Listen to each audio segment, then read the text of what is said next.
안녕하세요. 얼마 전 이혼한 30대 여성입니다. 맨날 남의 사연을 듣기만 했는데 오늘만큼은 저도 제 이야기를 하러 왔어요. 이제는 남이 되었지만 그래도 편의상 남편이라고 부르겠습니다. 남편과는 몇 년 전 술자리에서 알게 된 사이예요. 그 술집이 정말 인기는 많은데 자리가 항상 부족한 곳이었거든요. 그러다 보니 어쩔 수 없이 내키지 않는 합석을 하게 되었습니다. 남편은 그 합석한 사람들 중 한 명이었고요. 그때만 해도 남편과 제가 부부의 연을 맺게 될 줄은 몰랐네요. 위트 있는 말투에 유쾌한 성격인 남편은 누가 봐도 좋은 집안에서 자란 사람 같았어요. 하지만 그에게는 누구도 상상하지 못했던 복잡한 가정사가 있었습니다. 사업을 하시는 아버지와 전업주부이신 어머니 밑에서 평범하게 자란 저와 달리 남편은 아주 어렸을 때 일찍이 어머님을 잃었대요. 이후로는 아버님과 할머님의 손에서 자랐다고 했어요. 문제는 남편을 돌봐주셔야 했던 아버님의 건강이 좋지 못했다는 거지요. 게다가 경제적으로도 여유가 없는 상황이었고요.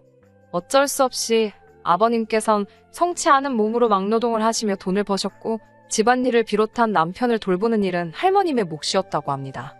그래서인지 아버님과 할머님에 대한 남편의 효심은 이루 말로 표현할 수 없을 만큼 컸어요. 저는 이런 남편의 상황이 저희 결혼에 영향을 미칠 거라고 생각하지 않았습니다. 하지만 남편은 저희 부모님이 자기를 어떻게 보실지 몹시 걱정하는 눈치였어요. 저희 집에 인사를 드리러 갈 때 청심환을 2알씩이나 까먹던 남편의 모습이 지금도 눈앞에 선명하네요. 남편의 우려와는 달리 다행히도 저희 부모님께선 남편의 어려웠던 시절을 크게 개의치 않으셨습니다. 오히려 그런 상황에서도 이렇게 반듯하게 자라서 보기 좋다며 남편을 치켜 세워주시더라고요. 참고로 남편과 달리 저는 이미 아버님과 할머님을 몇 번 뵌 적이 있었습니다. 두 분 다 한결같이 저를 예뻐해 주셨기 때문에 남편 쪽 어른들에 대해서 저는 크게 걱정하지 않았습니다. 본격적으로 결혼 준비를 하게 되면서 남편의 재정 상황도 알게 되었습니다. 전에도 연봉이라던가 대략적인 건 알고 있었기에 큰 걱정은 없었어요. 아무래도 아버님이나 할머님 두 분 다 경제활동을 하실 수 없는 상황이었으니 접고 가는 부분도 있었고요. 하지만 그럼에도 불구하고 제 예상보다 훨씬 좋지 못했던 남편의 재정 상황이 당황스럽긴 했습니다. 솔직히 말하자면 친정 부모님께 어떻게 말씀을 드려야 하나 싶더라고요. 하지만 제 염려와는 달리 친정 부모님은 돈이라는 게 원래 있다가도 없고 없다가도 있으니 너무 걱정하지 말라 하셨습니다. 젊은 남녀 둘이서 열심히 알뜰히 살면 못 이룰 게 없다 하시면서 당장 필요한 것들은 당신들이 도와주신다고요. 너무 감사한 일이었어요. 하지만 결혼식을 올리고 얼마 지나지 않아 비극적인 사건이 생겼습니다. 아버님과 남편을 키워주신 할머님 두 분 모두 몇 달 간격으로 세상을 떠나셨거든요. 전 세계적으로 큰 비극을 불러왔던 그 전염병 때문에요. 아버님과 할머님을 2달 간격으로 잃은 남편은 세상을 잃은 사람처럼 보였습니다. 제가 아무리 노력해도 그분들의 빈자리를 채워줄 수는 없었지요. 남편은 아버님이나 할머님께 해드리지 못했던 많은 일들을 후회하고 있었습니다. 특히나 손주를 안겨드리지 못했다는 것에 매우 슬퍼했고요. 설령 허니문 베이비를 가졌다 치더라도 불가능한 일이었다는 걸 알았으면서도 남편의 자책은 저로 하여금 죄책감과 미안함을 갖게 했습니다. 동시에 저는 억울한 마음도 있었는데 이유는 아이를 천천히 갖자고 한 건 남편이었거든요. 다른 남자들과 달리 남편은 아이를 키우는데 적극적으로 관여하고 싶어 했습니다. 가정적이고 다정한 아버지가 되고 싶다나요.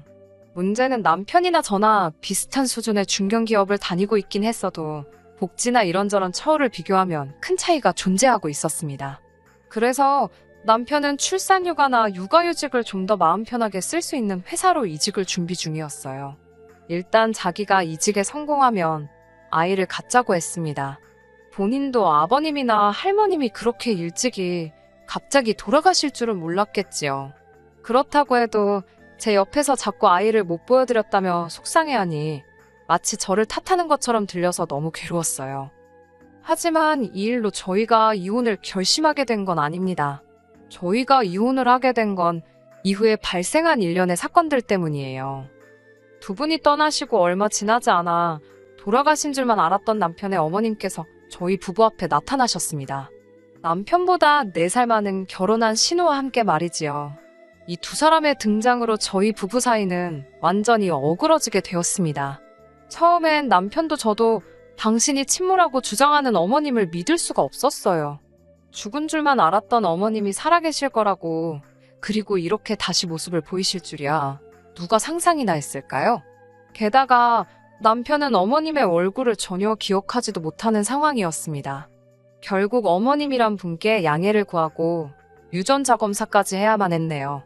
지금 생각해보면 이때부터 어머님은 이미 저를 싫어하셨던 것 같아요. 자기를 의심했다는 이유로요. 검사 결과 어머님은 남편을 낳아주신 친어머니가 확실했습니다. 하지만 여전히 아버님이나 할머님께서 왜 어머님이 돌아가셨다고 거짓말을 하셨는지에 대한 의문은 풀리지 않더군요. 며칠 동안 남편과 상의한 끝에 어머님께 왜 그동안 연락을 하지 않으셨는지 여쭤보았습니다. 그러자 어머님께선 믿을 수 없는 이야기를 전해주셨어요. 아버님이 당신을 때리셨고 그걸 견디지 못한 당신이 집을 나갔으며 이후로 할머님께서 어머님이 아들인 남편에게 몇 번이고 연락하려고 한 걸 회방을 놓으셨다면서요. 솔직히 저는 어머님의 말씀을 믿을 수가 없었습니다. 비록 오랜 시간은 아니었지만 제가 겪은 아버님과 할머님은 정말 좋으신 분들이셨거든요. 무엇보다 어머님 말씀대로 그렇게 나쁜 분들이셨다면 왜 남편에게 아파서 돌아가셨다고 말씀하셨을까 싶더라고요. 얼마든지 어머님을 나쁜 여자, 못된 엄마로 표현하실 기회가 있었는데 말이에요. 게다가 남편보다 4살 많은 신우의 존재도 이해가 되질 않았습니다. 신우와 남편은 생긴 것도 판이하게 달랐고 신우는 유전자 검사 같은 건 절대 안 할 거라고 버텼거든요. 그러면 안 된다는 걸 알면서도 자꾸 이상한 생각이 들었습니다. 제가 너무 막장 드라마를 많이 봤나 싶을 정도로 머릿속이 복잡해져만 갔어요. 하지만 제가 이런 의심을 겉으로 내보일 수는 없었습니다. 아버님과 할머님이 떠나신 이후로 남편에게서는 늘 외로움이 느껴졌었거든요. 그런데 어머님이 오시고 나선 남편이 눈에 띄게 밝아진 모습을 보이더라고요. 어머님의 존재가 남편에게 큰 힘이 되는 눈치였어요. 그렇다 보니 아내된 입장에서 그저 어머님과 잘 지내는 것만이 남편을 위하는 방법이다 싶었습니다. 하지만 이제 와서 말이지만 어머님과 신우, 그 둘과 잘 지내기란 생각보다 훨씬 어려운 일이었습니다. 유전자 검사 이후로 어머님은 말 그대로 기세가 등등해지셨습니다. 일단 이제라도 그동안 못다한 애미 노릇을 해야겠다며 다짜고짜 저희 집에 들어와서 살겠다 하셨습니다. 옆에서 신우도 한다는 소리가 당신은 20살 이후로 계속해서 어머님을 부양했으니 할 만큼 했답니다. 이제 아들인 남편이 어머님을 부양하는 게 도리에 맞는 거라나요. 제가 어이가 없어서 신우에게 형님이야 잘하면서 어머님한테 사랑을 듬뿍 받고 자라셨겠지만 제 남편이야 어머님 얼굴도 기억을 못하고 사랑도 못 받았는데 이제 와서 도리를 찾으시냐고 따졌습니다. 그러자 신우도 할 말이 없는지 목소리만 자꾸 높이더라고요. 급기야 윗사람이 하라면 하면 되지 않냐는 어디선가 100번쯤은 들어본 듯한 말을 내뱉으면서 저더러 모처럼 상봉한 모자지간을 끊어놓을 셈이냐입니다. 하지만 제가 아무리 치열하게 싸우면 뭘 하나요. 남편이 우유부단하고 가타부타 말을 못하니 아무짝에도 소용이 없더라고요. 남편은 급기야 저에게 딱 1년만이라도 같이 살면 안 되겠냐고 애걸복걸 부탁을 했습니다. 어머님이 어떤 사람인지 너무 궁금하다면서 자기도 어머님의 사랑을 받아보고 싶다나요. 그런 남편을 보니 더는 싫다 소리를 할 수가 없었어요. 결국 딱 1년을 약속받고 어머님과의 동거 생활을 시작했습니다. 문제는 결혼했다는 신우가 자기 집에 갈 생각은 안 하고 어머님이랑 같이 짐을 핑계로 저희 집에 눌러 앉으려고 하더군요. 이때만큼은 저도 참지 못하고 화를 냈습니다. 결혼도 했다면서 왜 집에 안 가고 우리 집에 눌러 앉으려는 거냐고 따지고 들었지요. 남편이 어렵게 털어놓은 이야기는 황당했습니다. 신우가 아이를 못 낳아서 쫓겨난 상황이었다네요. 요즘 같은 시대에 아이를 못 낳아서 쫓겨난다니. 같은 여자로서 안쓰러운 마음은 분명히 있었지만 어머님뿐만 아니라 신우까지 같이 데리고 살 수는 없었습니다. 결국 신우도 제 기세에 눌렸는지 저희 집에서 멀지 않은 곳에 위치한 고시원으로 들어가더라고요. 고시원에 있다는 사실도 한참 후에야 알게 되었어요. 어머님과 함께 사는 건 생각보다 훨씬 어려운 일이었습니다. 어머님은 그동안 못다한 애미 노릇이라는 명분으로 5만 가지에 다 간섭을 하셨거든요. 심지어 남편이 메고 나가는 넥타이 색깔까지도 신경을 쓰셨습니다. 현관에서 남편을 배웅하는데 어머님이 저와 남편 사이에 서서는 넥타이를 다시 가져오라 하시고 손수 남편 머리를 만져주셨습니다. 신혼생활에서 제가 소소하게나마 즐기던 것들을 당신이 다 하려고 드셨지요. 이걸 어떻게 받아들여야 하는 건지 감이 안 오더라고요. 무엇보다도 남편이 어머님의 그런 행동들을 즐거워하는 눈치였습니다. 그러니 제가 서 있을 곳이 하루가 다르게 줄어드는 느낌이었어요. 그런 어머님과의 동거 생활로 한껏 지쳐가던 올해 봄이었습니다. 몸이 영 좋지 않았는데 짐작가는 바가 있어 임신 테스트를 해보게 되었네요. 그리고 제가 아이를 가졌다는 사실을 알게 되었습니다. 솔직히 말하면 기쁨과 떨떠름한 마음이 반반이었어요. 저는 일단 남편에게 제 임신 소식을 따로 알렸습니다. 남편은 제 예상보다도 더 기뻐해 주더라고요. 아버님과 할머님께 못한 효도를 이제라도 할 수 있게 되었다면서 저더러 너무 고맙다 했습니다. 하지만 어머님의 반응은 지금 다시 떠올려도 정말이지 큰 상처로 남아 있습니다. 어머님은 일단 소위 밥상머리에서 남편이 재수없게 아버님과 할머님 이야기를 꺼냈다며 노골적으로 기분 나쁜 티를 내셨습니다. 사실 어머님은 돌아가신 아버님과 할머님을 대놓고 미워하고 싫어하셨어요. 반면에 남편은 자신을 키워주신 분들이고 그분들께 큰 사랑을 받았기 때문에 그런 어머님의 반응을 받아들이지 못했지요. 어머님이 그런 반응을 보이실 때마다 이러지도 저러지도 못하는 남편을 보면 참 안쓰러웠습니다. 남편은 어머님과 정말 잘 지내고 싶어 했거든요. 마치 돌아가신 아버님과 할머님이 자기를 가엾게 여겨 어머님을 보내주신 것 같다면서요. 제가 보기엔 말도 안 되는 소리였지만요. 결국 어머님께 축하한다는 말 한마디 제대로 듣지 못했습니다. 처음부터 큰 기대가 없었기에 실망도 없을 줄 알았어요. 하지만 생각보다 훨씬 마음이 아프더라고요. 게다가 며칠 뒤 신우로부터 연락을 받았습니다. 신우는 날카로운 목소리로 애를 가졌냐고 묻더라고요. 저는 제가 죄를 진 것도 아닌데 저에게 짜증스러운 목소리로 신경질을 부리는 신우를 이해할 수 없었습니다. 저도 신우의 목소리에 한껏 예민해져 살살맞게 그렇다 했더니 뜬금없이 저더러 임신한 게 벼슬이냐며 소리를 지르더라고요.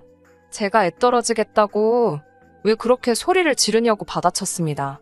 그러자 저더러 계속 그렇게 애 가진 유세를 부릴 거냐며 알아듣지도 못할 소리를 떠들어대더니 혼자 전화를 끊어버리더군요.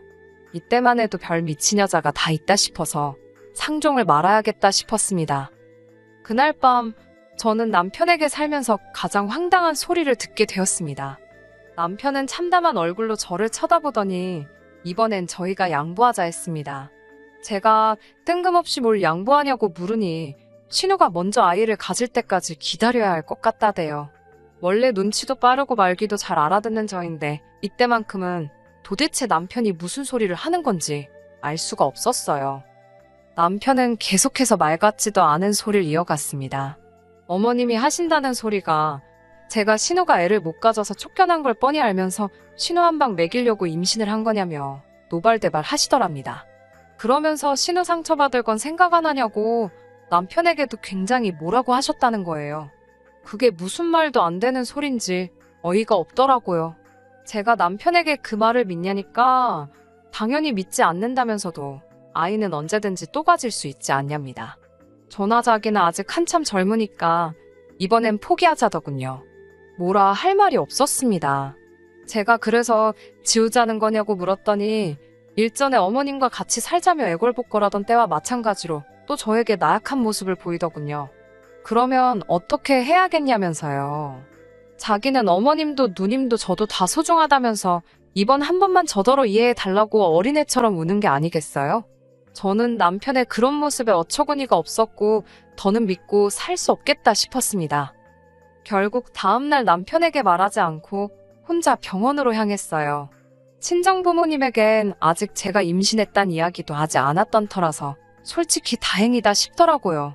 친정부모님 가슴에 대못을 박지 않아도 된다 생각하니 그나마 마음이 낫더라니까요.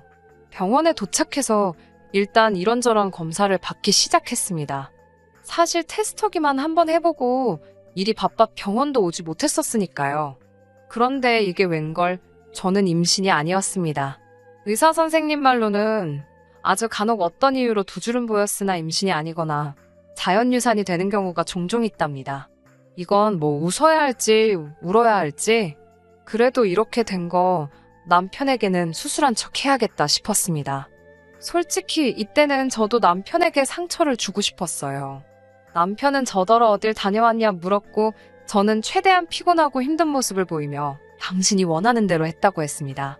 그러자 남편은 제가 임신했을 때보다 더 반가운 표정으로 정말 저 같은 여자는 세상에 없답니다. 소름이 끼치더라고요. 어머님이라고 별반 다를 바가 없었습니다. 당분간 당신 딸에게 시간을 주잡니다. 일단 신우만 임신하고 나면 제가 하고 싶은 대로 하라나요. 제가 어머님을 바라보며 그런데 집에서 쫓겨난 주제에 무슨 수로 임신을 하냐고 물으니 어머님이 허를 찔린 듯한 표정으로 절 바라보셨습니다. 제가 아무 남자나 붙잡고 그걸 할 것도 아니고 혼자서 무슨 수로 애를 갖냐고요. 못 갖는 게 정상 아니냐고. 그리고 전부터 궁금하던 건데 왜 신우만 데리고 나가셨냐고 물었습니다. 혹시 남편이랑 신우랑 배다른 남매인데 다아버님 자식이라고 거짓말해서 키우시다 들킨 거 아니냐고 따져댔지요. 지금 생각해보면 저도 할 말 못할 말 안 가리고 마구잡이로 했네요.